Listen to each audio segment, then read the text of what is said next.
Ever wonder why certain people always manage to bring up your past mistakes at the worst possible moments? Or why do they offer advice that somehow always leads you to failure? These aren't random behaviors. They're tactical moves by someone playing a dangerous game. Today, I'm revealing the 5 unmistakable signs that someone isn't just difficult. They're systematically working to tear down everything you've built. Understanding these patterns now could save you years of manipulation and heartache. 1. The silent observer. When they study your every move. Have you noticed that one person who always seems to know where you'll be before you arrive? It's unsettling, isn't it? That uncomfortable sensation in your gut isn't paranoia. It's your instinct warning you about something our ancestors understood all too well. You're being hunted. The first sign someone doesn't merely dislike you, but actively wants to destroy you, is when they become the silent observer, methodically studying your routines, habits, and vulnerabilities. What makes this behavior particularly disturbing is that it masquerades as coincidence or friendly interest. They're not learning about you to form a connection. They're gathering intelligence for a calculated strike. Think about the difference between a new friend asking about your weekend plans versus someone who consistently appears at your regular coffee shop, gym, or social gatherings without invitation. Normal interest follows the natural flow of getting to know someone. Strategic surveillance, however, feels increasingly uncomfortable because it lacks reciprocity and appropriate boundaries. You share, they absorb, you reveal, they record. Yet they offer little genuine information about themselves in return. These silent observers collect data through seemingly innocent means. They might engage you in casual conversations, asking questions about your schedule, relationships, or insecurities. "Oh, you go to that yoga studio on Thursdays? I've been thinking about trying it." Social media becomes their research tool, providing insights into your friendships, values, and activities. They monitor your posts, stories, and check-ins, not out of admiration, but to map your movements and relationships. This behavior mirrors what psychologists call predatory patterning, a methodical information-gathering process that precedes tactical strikes.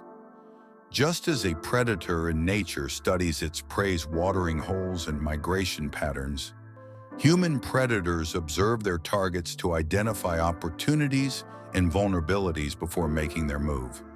Consider Daniel's experience with Ryan, a colleague who initially seemed merely friendly. Daniel first dismissed the coincidental encounters at his favorite lunch spot and morning coffee run. When Ryan began appearing at Daniel's weekend hiking trail, 40 minutes from their workplace, it seemed odd but explainable. The pattern continued. Ryan joined Daniel's recreational soccer league, befriended Daniel's circle of friends, and even showed up at the small neighborhood bar Daniel frequented. Only when Ryan applied for an apartment in Daniel's building did Daniel recognize these weren't coincidences, but a deliberate pattern of surveillance. What makes these silent observers truly dangerous is their patience. Unlike impulsive aggressors who lash out immediately, they exercise restraint, methodically gathering intelligence and waiting for the perfect moment to act. They're playing chess while you're unaware the game has even begun. By the time you recognize the pattern, they've already accumulated mountains of personal information and mapped your entire life.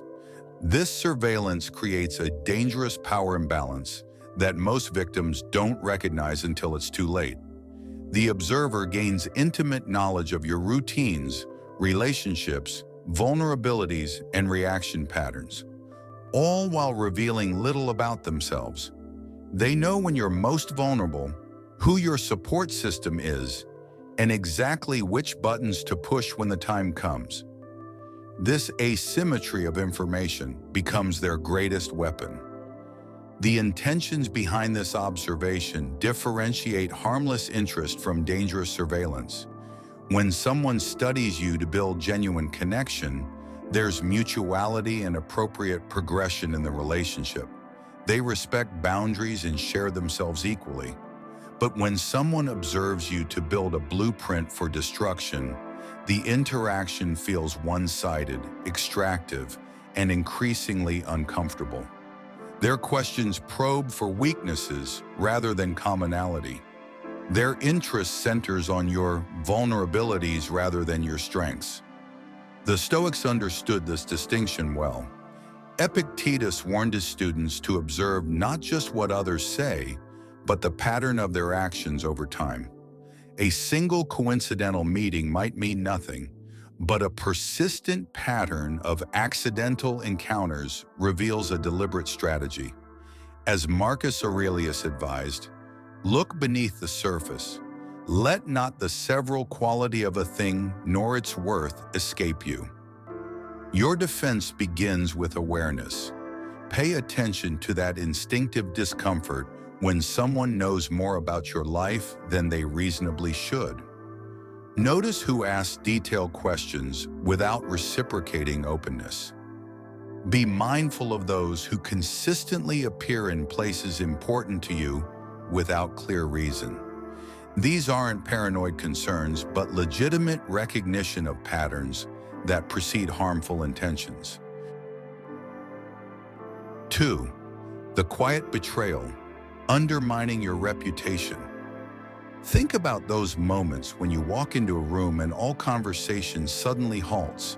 You feel that immediate tension in the air, the awkward glances exchanged, the forced smiles. While your instincts might label this as simple paranoia, that uncomfortable feeling often signals something far more calculated happening beneath the surface. Your awareness of physical surveillance is only part of the picture. What about the damage occurring where you can't see it? When someone truly wants to destroy you, they rarely choose direct confrontation. It's too risky, too exposed. Instead, they operate in shadows, systematically dismantling your relationships through whispers and carefully placed doubts. This isn't random social friction. It's character assassination executed with surgical precision. Consider Emily's experience at her marketing firm. For 3 years, she enjoyed strong workplace relationships and consistent praise for her contributions. Then, subtle changes began. Colleagues who once sought her input now seemed to avoid her. Lunch invitations dwindled. Team members appeared uncomfortable when she joined conversations. Most puzzling was how her ideas, once welcomed in meetings, now met with awkward silences or quick dismissals. Emily couldn't identify what had changed until a sympathetic coworker finally revealed the truth. Jessica, whom Emily had mentored when she first joined the company, had been systematically undermining her for months. To Emily's face, Jessica was supportive and friendly. Behind closed doors, however, she questioned Emily's competence, twisted her words, and even claimed credit for Emily's successful projects. By the time Emily discovered the betrayal, the damage to her professional relationships was extensive. What Emily experienced wasn't simple office politics, but a psychological mechanism known as triangulation. Rather than addressing conflicts directly, the manipulator speaks poorly about you to others while maintaining a friendly facade when interacting with you directly. This creates a bewildering disconnect. You sense something's wrong, but can't pinpoint the source, leaving you confused and increasingly isolated. These betrayals are particularly devastating because they're designed to be untraceable. The damage occurs through third parties who form opinions based on distorted information. Each small misrepresentation or carefully placed rumor contributes to a gradually eroding reputation. Your character doesn't change, but the perception of it transforms through this quiet assault. The power of this approach lies in its subtlety. A single rumor might be dismissed, but when similar stories come from multiple sources, they gain credibility. The manipulator creates an echo chamber where distortions reinforce each other, making the fabricated narrative seem true simply through repetition. Even historical figures weren't immune to these tactics. Marcus Aurelius, despite his position as Roman emperor, faced similar challenges from those who sought his downfall through whispers rather than open opposition. Court intrigues and carefully orchestrated rumors were tools used against even the most powerful leaders. Marcus recognized this reality, noting that others' opinions hold little value when built upon falsehoods. The Stoic perspective offers a powerful counter to reputation attacks. As Epictetus wisely advised, if someone speaks ill of you, do not defend yourself. Instead, live in such a way that no one will believe them. This guidance reminds us that while our reputation may be vulnerable to attack, our true character remains unbreakable. It's defined by our actions, not others' perceptions. When examining these patterns, look for the common denominator. If conflicts and misunderstandings consistently surround interactions with one particular person, it's rarely coincidental. This pattern often indicates deliberate manipulation, someone strategically positioning themselves as innocent while orchestrating discord around you. The signs become clearer once you know what to watch for. Unexplained changes in how people treat you, discovering you've been excluded from gatherings, hearing that you've supposedly said things you never did, or noticing that certain individuals always seem present during your moments of social discomfort. These aren't random occurrences, but evidence of an orchestrated campaign against your standing. 3. The false friend. Weaponizing your trust. Beyond the whispers behind your back lies an even more dangerous threat. The person who seems to appear in your life at just the right moment, quickly becoming your closest confidant. Have you ever noticed how some people become intensely interested in your life story almost immediately? They listen with rapt attention to your problems, remember every detail about your past struggles, and seem to understand you in ways others never have. While this might feel like a profound connection, it could actually be something far more calculated. The most dangerous enemies aren't those who openly oppose you. They're the ones who gain your complete trust first, learning exactly where your vulnerabilities lie before they ever make a move against you. These false friends don't need to rely on rumors or social sabotage. They've been equipped with something far more potent, your own secrets freely given. Consider the difference between how genuine friendships form versus the tactics of someone with harmful intentions. Authentic relationships develop gradually, building trust through a natural progression of shared experiences and mutual disclosure.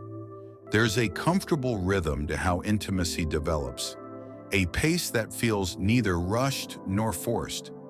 In contrast, those with ulterior motives often accelerate this process unnaturally, pushing for deep personal disclosures before trust has been properly established. This accelerated intimacy serves a strategic purpose. By encouraging you to reveal your vulnerabilities prematurely, they're essentially conducting reconnaissance, gathering intelligence that may later be used against you. Think about a time when someone new in your life seemed unusually interested in your fears, insecurities, or past mistakes. Their questions may have seemed caring, but were they collecting information or genuinely connecting? James discovered this distinction the hard way through his experience with Daniel, a new colleague who quickly positioned himself as a trusted workplace ally. Within weeks of meeting, Daniel had established himself as James's go-to confidant, offering support during a difficult project and showing remarkable interest in James's career challenges. Feeling he'd found a true friend, James opened up about his concerns with leadership, his career aspirations, and even his strategies for an upcoming promotion opportunity.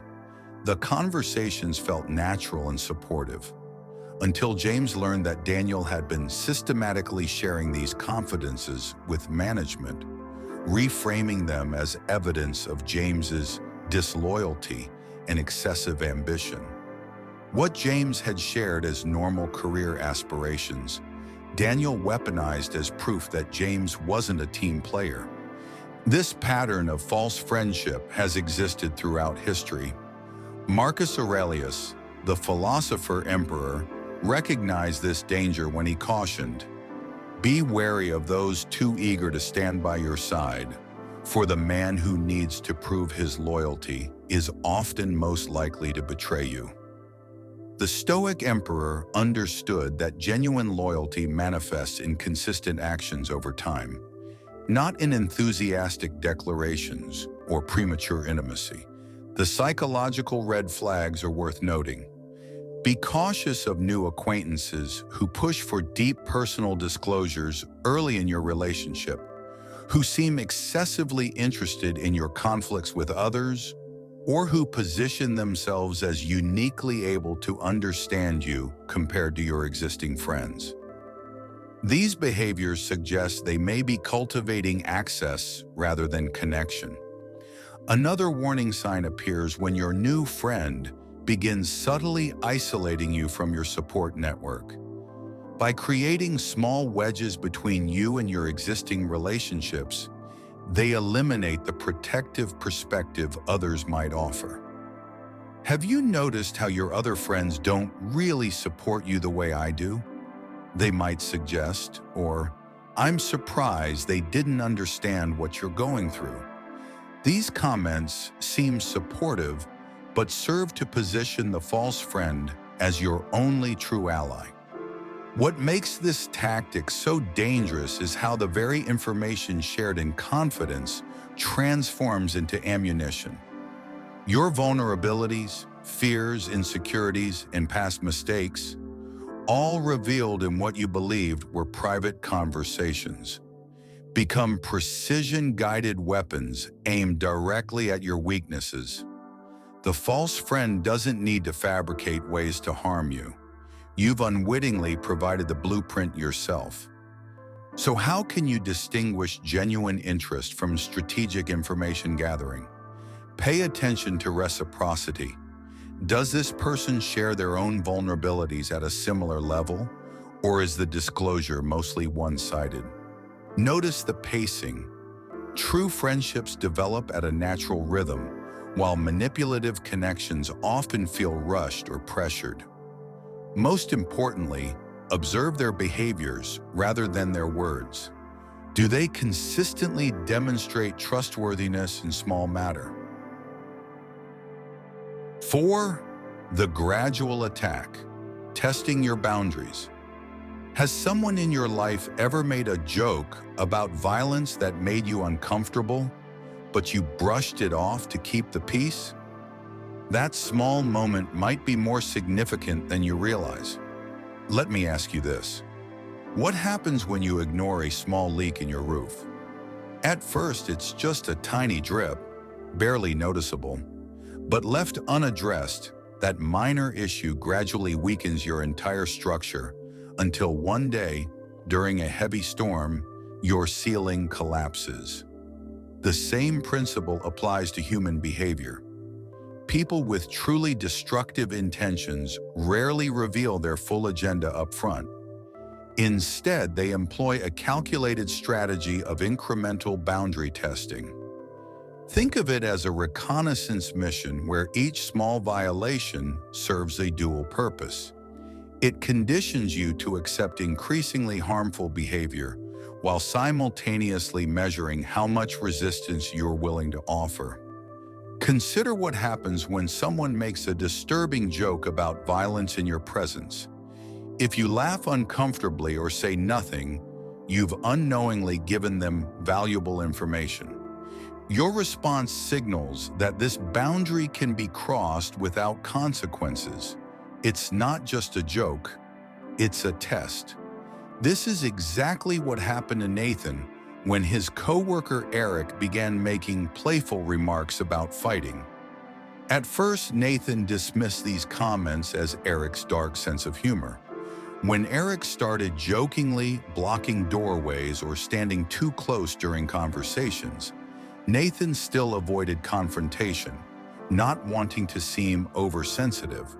But each unchallenged boundary violation emboldened Eric. Within months, those harmless jokes evolved into direct intimidation, cornering Nathan in the break room, making explicit threats veiled as humor, and eventually following him to his car after work. What began as uncomfortable jokes culminated in Nathan feeling genuinely unsafe. The psychology behind this pattern is both fascinating and disturbing.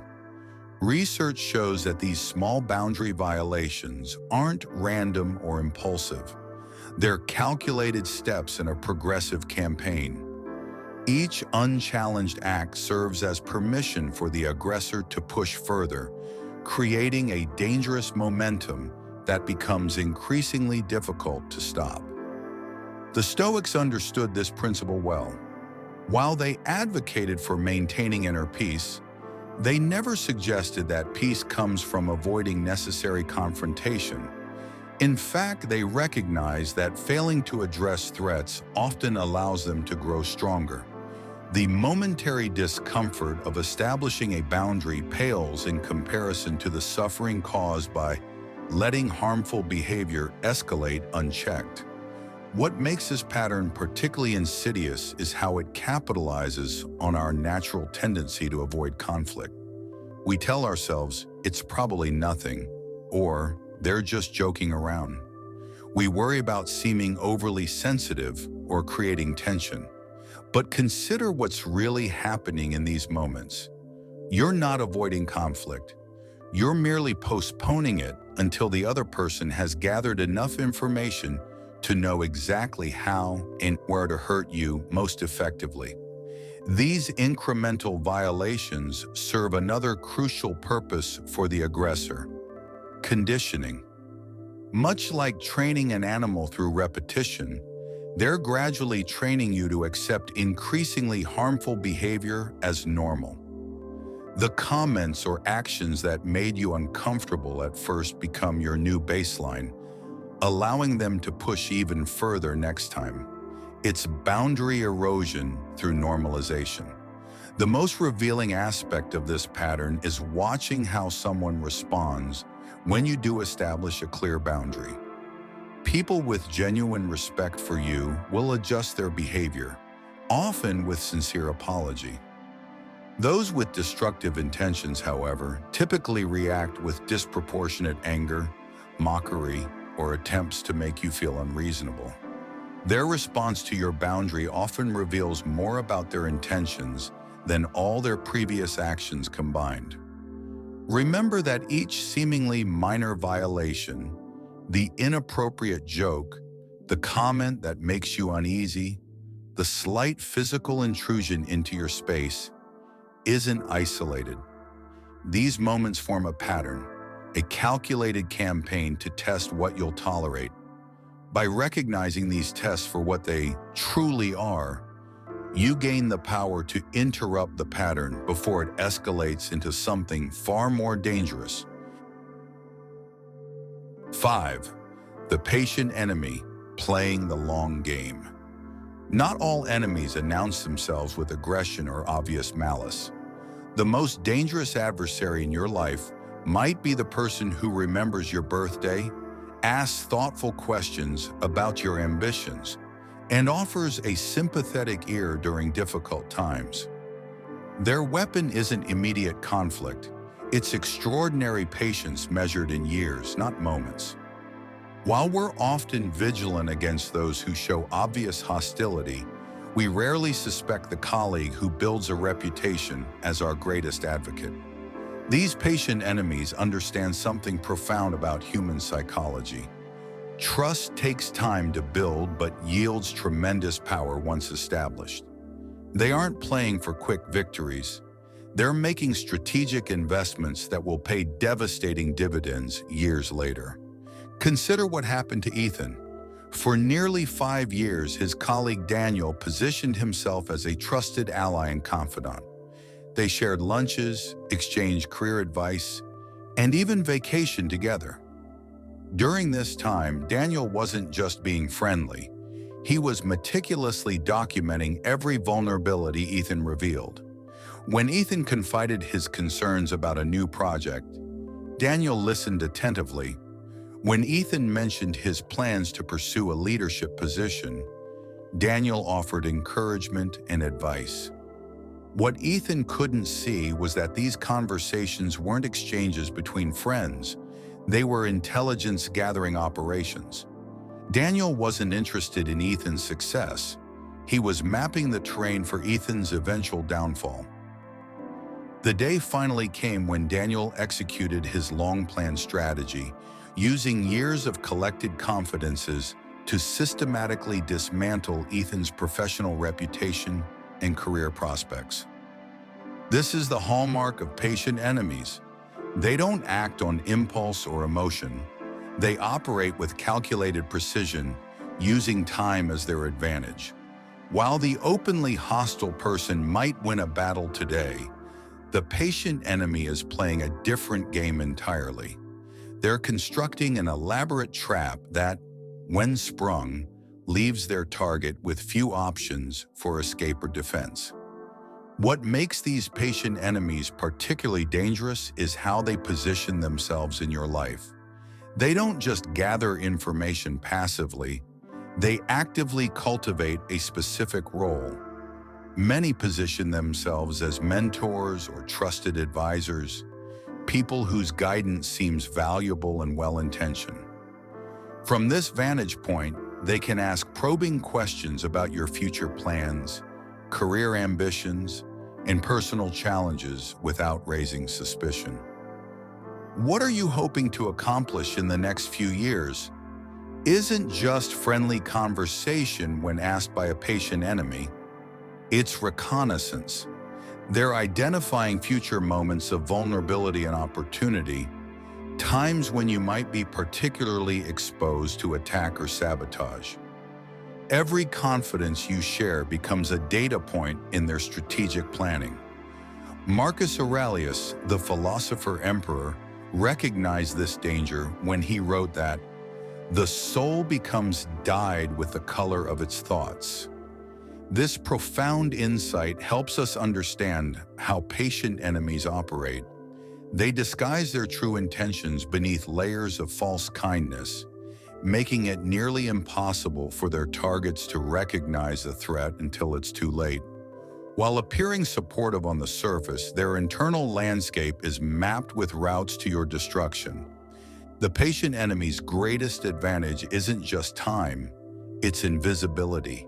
When harm comes from someone who has never shown aggression, never tested boundaries, and never revealed their true intentions, victims are often left confused and devastated.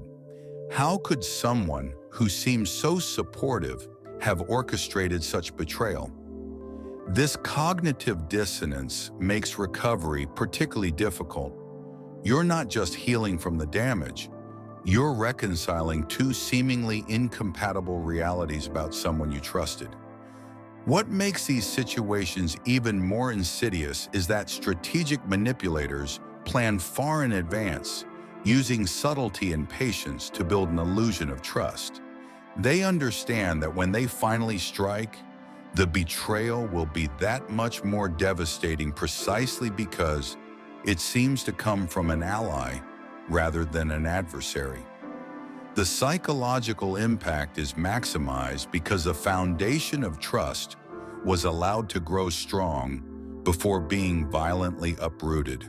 Remember that in this calculated game, your patient enemy doesn't need immediate results. Their timeline extends far beyond normal conflict. While most people seek resolution or victory in days or weeks, these methodical destroyers think in terms of years and even decades. This extended timeline allows them to plan their actions meticulously and ensure success when they finally strike. The most dangerous person in your life isn't the one who shows anger or tests your boundaries today. It's the one who's playing such a long game that you don't even realize you're on the board. They're not interested in winning arguments or small conflicts.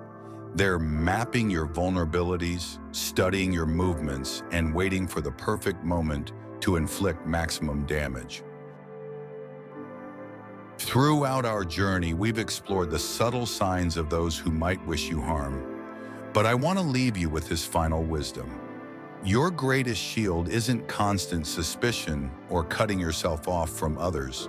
It's developing clarity of perception, seeing people exactly as they are, not as you hope or fear them to be. This is where Marcus Aurelius offers us perhaps his most powerful guidance. The best revenge is not to be like your enemy. When you recognize destructive patterns without allowing yourself to become destructive in return, you've achieved something remarkable. You've protected what truly matters: your integrity, your peace of mind, your ability to trust wisely rather than blindly. Think about it. Once you recognize these warning signs, you can never unsee them. This awareness becomes your constant companion, quietly guiding you toward relationships worthy of your trust, while steering you clear of those that aren't. In this way, wisdom becomes your strongest defense.